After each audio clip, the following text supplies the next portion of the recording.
Alhamdulillah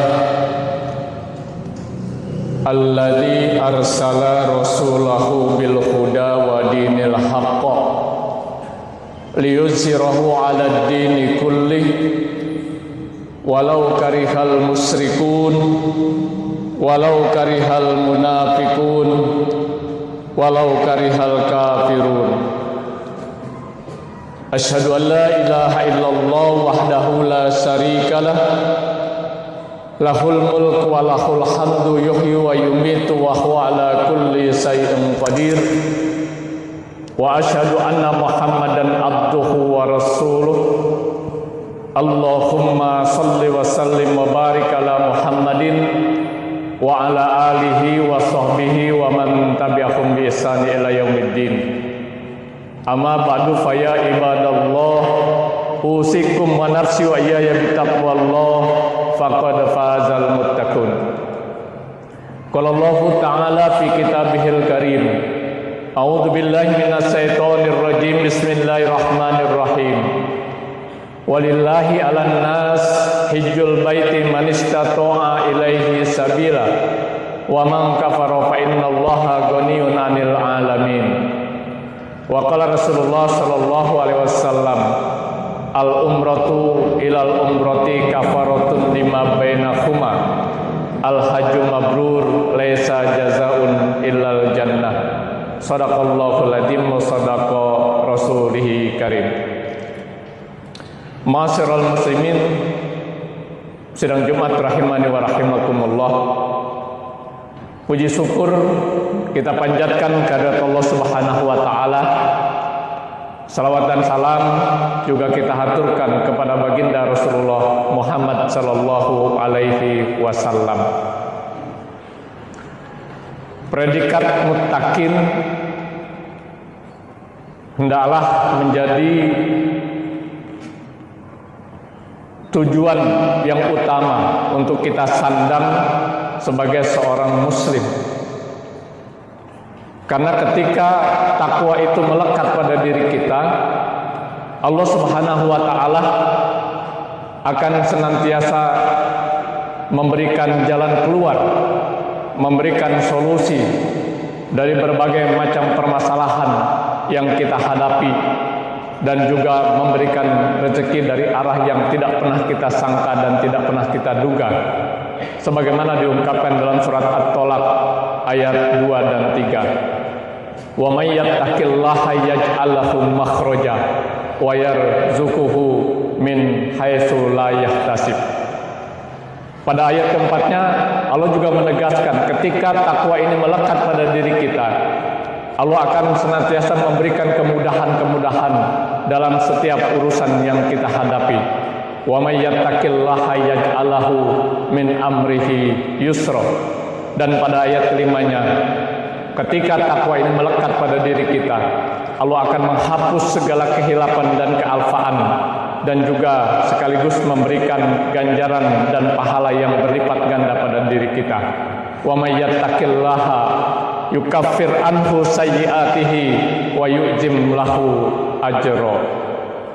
Tema khutbah Jumat kita pada hari ini saya sampaikan tentang hakikat ibadah haji. Ma'asyiral muslimin sidang Jumat rahimani wa rahimakumullah. Saat ini kita berada di bulan Zulqa'dah, salah satu dari bulan-bulan haji, di mana umat Islam seluruh dunia akan melaksanakan rukun Islam yang kelima, yakni menunaikan ibadah haji di Makkatul Mukarramah. Pada hari Rabu kemarin 24 Mei 2023, kloter pertama umat Islam Indonesia yang akan menunaikan ibadah haji ke Tanah Suci mulai diberangkatkan oleh pemerintah melalui Departemen Agama. Pada tahun ini 2023 atau 1444 Hijriah, Indonesia mendapat kuota haji sebanyak 221.000 jamaah. Dan keberangkatan umat Islam Indonesia dibagi kepada 2 gelombang. Gelombang pertama langsung diantarkan menuju kota Madinatul Munawwarah untuk berziarah ke makam baginda Rasulullah dan diberi kesempatan menunaikan sholat arba'in, 40 waktu sholat di Masjid Nabawi. Setelah itu mereka akan diberangkatkan ke Mekah untuk mengikuti prosesi ibadah haji. Setelah selesai, mereka akan meninggalkan kota Mekah langsung menuju ke tanah air. Kemudian yang kedua, gelombang kedua akan langsung diberangkatkan ke Mekah karena sudah mendekati waktu prosesi ibadah haji. Setelah prosesi ibadah haji selesai, mereka juga diberi kesempatan untuk ziarah ke Madinah, ke makam baginda Rasulullah, menunaikan sholat arba'in, 40 waktu di Masjid Nabawi. Setelah itu baru mereka meninggalkan Madinah menuju ke tanah air, menuju kampung halaman, kembali berkumpul bersama keluarga. Hadirin sidang Jumat rahimani wa rahimakumullah. Ibadah haji kita pahami merupakan ibadah yang memadukan 3 hal pada diri kita, yaitu amalan hati, fisik, dan sekaligus juga harta. Oleh karena itu, untuk bisa menunaikan ibadah haji diperlukan keikhlasan dan kesabaran, diperlukan fisik yang sempurna, dan juga diperlukan finansial yang cukup untuk bisa sampai ke tanah suci. Pada kesempatan yang singkat ini ingin kami sampaikan hakikat daripada ibadah haji itu sendiri. Hadirin sidang Jumat rahimani wa rahimakumullah. Yang pertama, hakikat daripada ibadah haji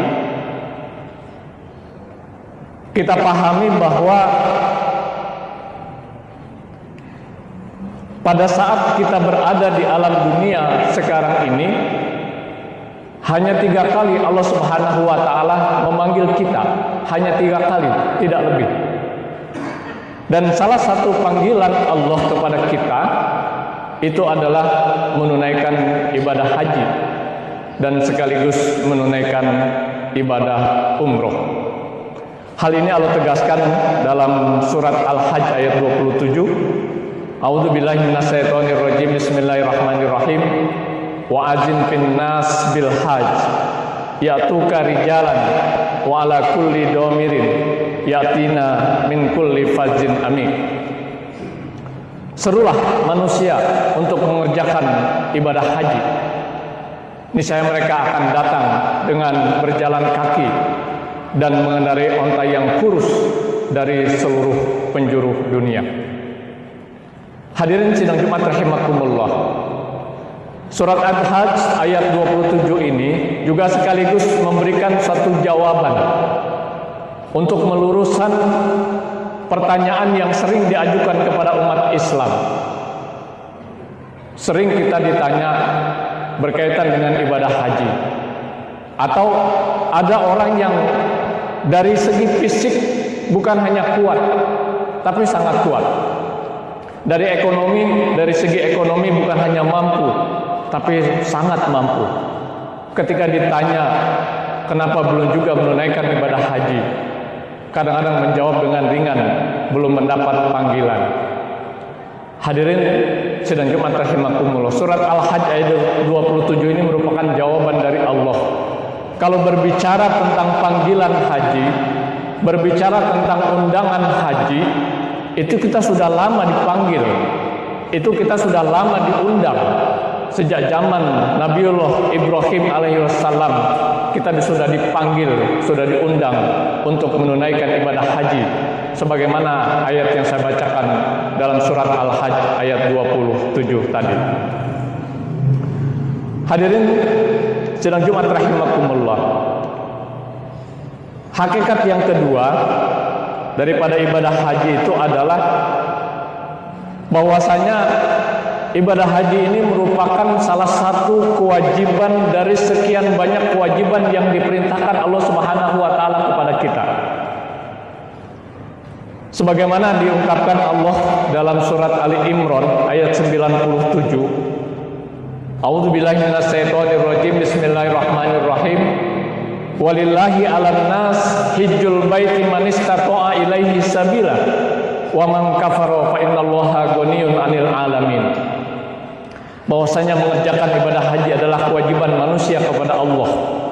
Man istata'a ilaihi sabila, bagi siapa yang sanggup, bagi siapa yang mampu untuk melaksanakan ke sana. Wa man kafara fa innallaha ghaniyun 'anil 'alamin.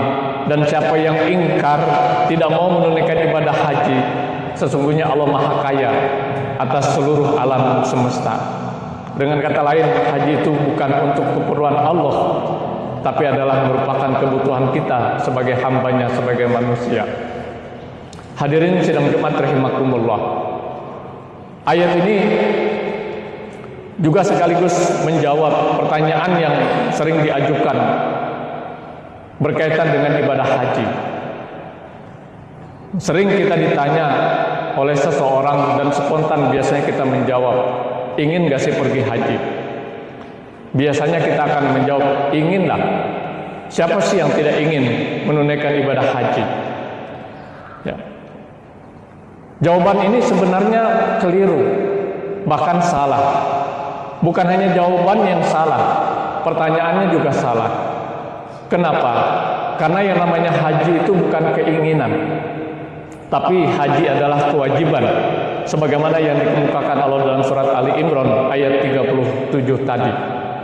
Oleh karena itu, mindset kita tentang haji harus kita rubah. Haji bukan keinginan, tapi haji adalah kewajiban.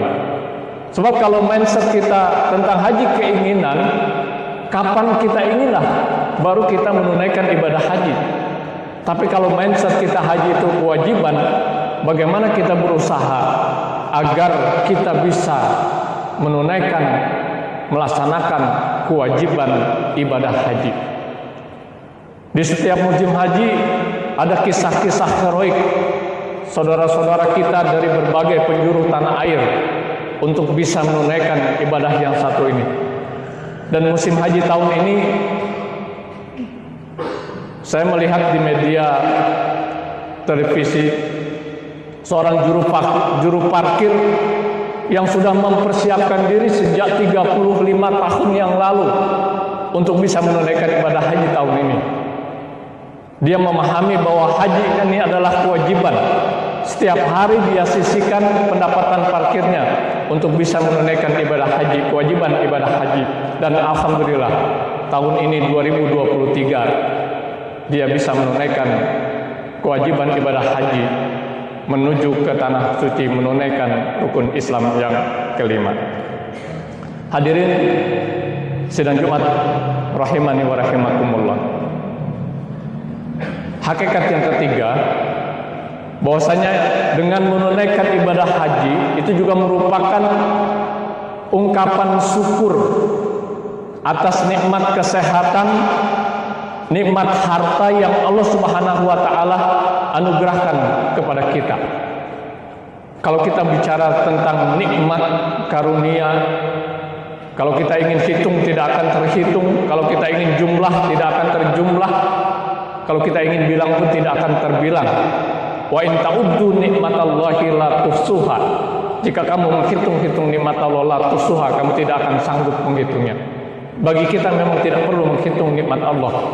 Yang penting adalah bagaimana kita bisa mensyukuri nikmat dan karunia yang Allah Subhanahu wa taala anugerahkan kepada kita.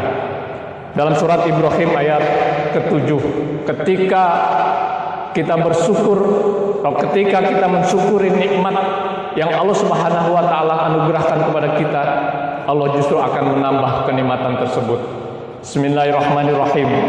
Wa ista'azana rabbukum la in sakartum la azidannakum wala in kafartum inna azabi lasadid. Barang siapa yang bersyukur, kata Allah, niscaya aku akan tambahkan. Dan barang siapa yang kufur, tidak mau bersyukur, inna azabi lasadid, ingat sisaku sangat pedih. Artinya mudah sekali bagi Allah menghilangkan nikmat karunia yang saat ini diberikan kepada kita. Semudah kita membalik telapak tangan, Allah hanya cukup berkata kun fayakun, jadilah maka jadilah. Hadirin sidang Jumat rahimani wa rahimakumullah. Hakikat yang keempat, ibadah haji juga merupakan wasilah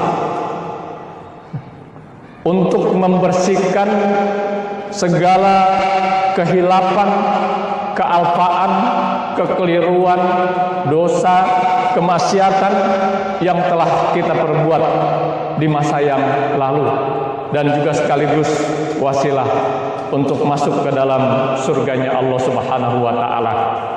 Hadis saya bacakan tadi dalam mukaddimah, al-umratu ilal umrati kafaratun lima bainahuma, bahwa umroh yang satu ke umroh yang berikutnya akan menghapus dosa di antara keduanya. Al-hajju mabrur laisa jazaa'un ilal jannah, dan haji mabrur tidak ada balasannya kecuali surga. Yang terakhir, yang kelima, walaupun sebenarnya sangat banyak hakikat daripada ibadah haji itu sendiri. Hakikat yang kelima, hadirin sidang Jumat rahimakumullah, dana yang kita pergunakan, dana yang kita keluarkan untuk menunaikan ibadah haji tidak akan sia-sia. Ya. Dalam sebuah hadis disebutkan oleh baginda Rasulullah, saya bacakan artinya saja. Orang yang melaksanakan haji dan umroh adalah tamu Allah. Allah akan memberi apa yang mereka minta. Allah akan mengabulkan doa yang mereka panjatkan dan akan melipat gandakan, dan Allah akan mengganti biaya yang mereka telah keluarkan dan akan melipat gandakan setiap 1 dirham menjadi 1 juta dirham. Hadis riwayat Al-Faihani dalam Akhbaru Makkah. Janji Allah, apa yang dana yang kita keluarkan untuk memenuhi panggilan Allah ke tanah suci, menunaikan ibadah haji, itu akan diganti oleh Allah Subhanahu wa taala. Hadirin sidang Jumat rahimani wa rahimakumullah. Inilah di antara beberapa hakikat dari sekian banyak hakikat ibadah haji yang disyariatkan kepada kita. Intinya adalah akan kembali kepada diri kita dan untuk keperluan kita. Mudah-mudahan suatu saat nanti kita diberi kesempatan, diberikan rezeki, diberikan kemudahan sehingga bisa menunaikan rukun Islam yang kelima, menunaikan ibadah haji di kota Mekah. Amin ya rabbal alamin. Barakallahu li wa lakum fil Qur'anil azim wa nafa'ani wa iyyakum bima fihi minal ayati wa dzikril hakim wa taqabbal minni wa minkum tilawatahu innahu huwal ghafurur rahim.